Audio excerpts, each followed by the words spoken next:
Hello everyone, thanks for participating in our intramural program. This is our first year that we're going to try doing online captains meeting rather than having people come and try to find time to come to the Heskett Center, sit and listen to me talk for 20-30 minutes and then go home. The thought behind this was that it would allow our participants access on Blackboard, which everyone can be added to as long as they're a WSU student or faculty or staff. This opportunity will give you a quick overview of whatever sport we're talking about. In this case, it's going to be indoor futsal. It'll give you my expectations, what to expect when we're out there, what our officials are going to be like, things that we might call on rules and different circumstances like that. We will put these videos on YouTube and then they'll be linked through our Blackboard system, which means from time to time, usually 7 to 10 minutes, we will stop and we'll do a different segment.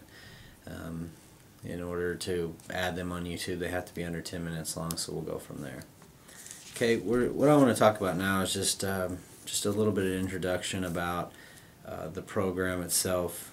Most of you probably participated in some sort of intramural activity, and you know what comes from me.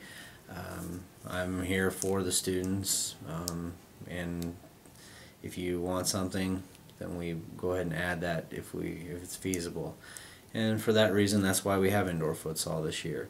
As most of you know, this will be the first time that we've ever had this activity. And the main reason was we've had a lot of people that have said, hey, let's play some sort of indoor soccer to go along with our outdoor season. So we've went ahead and added this with the thought that we would run it concurrent with a fall softball league, and that way we can kind of have our officials work both sides of the coin, and then we'll have our soccer in the fall, in the spring. Okay, with that being said, let's talk a little bit about the online system. Obviously, you're watching the video now. As soon as the video is over, which will be in about 25 minutes, since this is a fairly short video, you're required to go ahead and take the test. The test is posted online through Blackboard on online captains meeting test. It is only just a 5 question true and false test, and the only reason that I want you to do that is just to show to me that you actually took the time to watch this video. Probably they're fairly simple. That's not there to make you rack your brain and come up with things, but we just want to make sure that everyone's on the same page when it comes to our leagues. Okay. Some general rules about intramurals, and you'll hear me talk about these from time to time as we move forward with all our events, and if you participate in any other events, those are nice to know. But first and foremost, game time is forfeit time.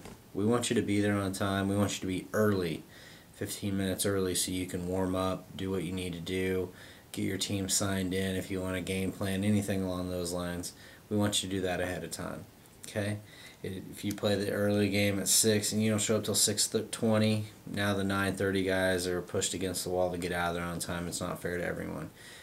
Flat across the board, if you start at 6 and it's 6:02 and you don't have enough people, then the game's a forfeit.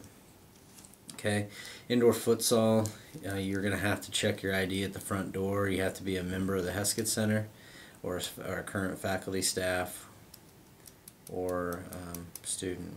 Okay. When you do come in, if you are just here to watch and not play, or you're not one of those students where you can get into the Heskett Center, the front desk will put a big black X on your hand letting us know that you're not able to play. Okay, hopefully you don't have any problems like that. If we are playing outside, you'll be required to check your IDs on the field. Okay.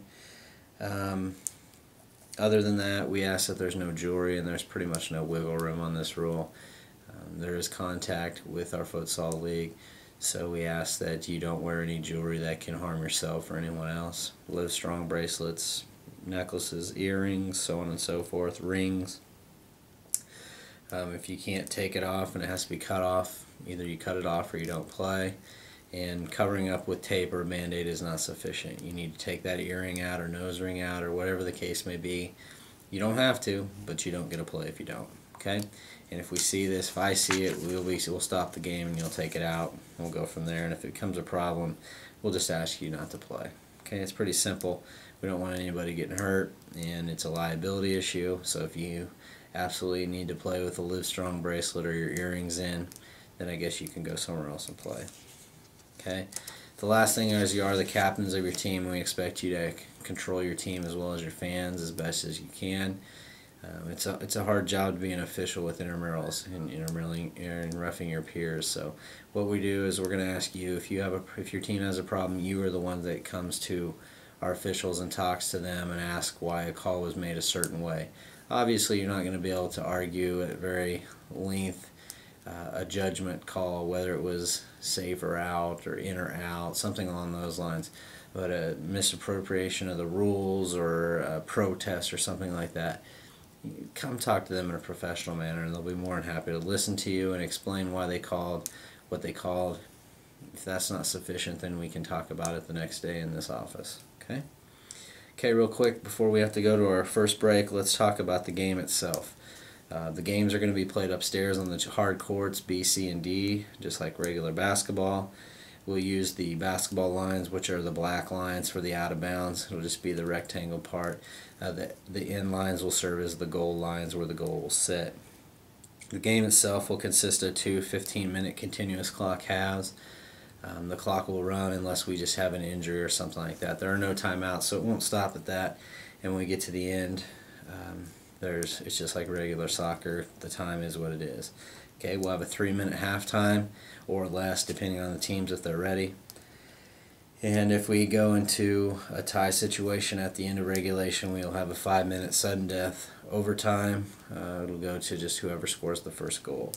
Okay. If we, after the 5-minute sudden death, if this game is still tied, in league play we just call it a tie, and each team will get a half a point. If it is obviously in the tournament, we need a winner, so then we'll go to a 4-person penalty kick situation, and we'll go back and forth until we have a clear winner on that. Okay. Real quickly about that game, there shouldn't be any questions about that. They're pretty simple rules to understand and how we are with timing. Okay. The goalkeeper, one thing we ask is they are not able to pick up or kick the ball or drop kick or punt. With the ceilings being the way it are, I really highly doubt we're going to hit the ceilings or the lights, but we want to keep that to a minimum. We will use a futsal ball, which is low bounce, if you didn't know that, and that's specifically made for indoor soccer. The reason we do that is we had some concerns about a ball being unsafe and getting up into the rafters and breaking things and causing more damage, so we agreed that we would use a futsal ball and play that type of game. Okay.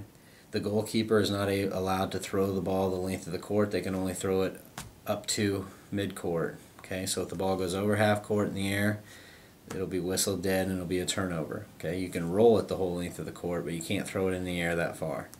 Pretty simple. There is no slide tackling. It's a safety issue. If you slide tackle the first time, it'll be a team warning with an indirect common foul. The next time it'll be a yellow card. The second time it'll be a red card, and that carries an ejection. Okay, so just remember that. No slide tackling. There's no shin guards required. We highly suggest that you use them if you want, but we are not requiring that you use shin guards. Okay, the game itself will start with paper, rock, scissors at a captain's meeting for side and who gets the ball, and the beginning of the game will start with a regular kick at mid-court, just like a regular soccer. Most of the rules that we do talk about are going to be modified from National Federation of High School Soccer. They'll just be molded down to a smaller court and a smaller playing surface with a different ball. Okay, that talks a little bit about our general rules and the game, and a little bit of introduction about what we're trying to do. Section 2 will talk a little bit more in detail with some specific rules and some information about the league.